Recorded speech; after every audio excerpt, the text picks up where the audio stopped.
Na diyan sa TRICOM na yan, nang hindi pa man nagsisimula yung kanilang investigation na ano ka na na bansagan ka na kagad na narco vlogger, Yes. nabansagan ka na kagad na na pogo vlogger.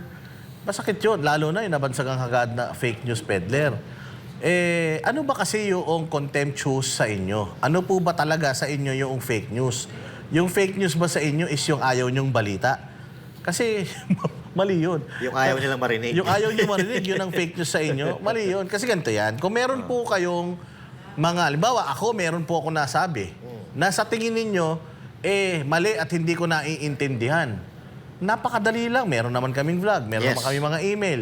Pwede nyo naman po kaming kausapin para klaruhin yung mga bagay-bagay Sir, hindi, mali yung pagkakaintindi mo Ganito kasi yan Alam nyo, ganyan kami nagsimula kay Pastor Apollo Kibuloy Naging mga bashers kami ni Pastor Apollo Kibuloy.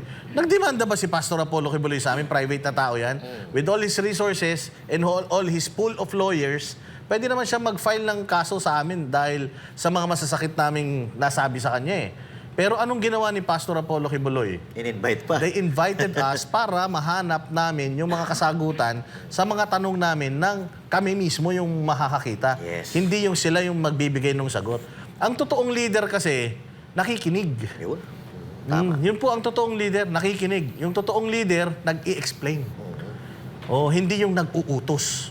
Yun ang pinaka, yun kasi yung nakikita natin ngayon na ginagawa ng Congress is, ini-impose nila kahit alam naman nila Mali. na mali na.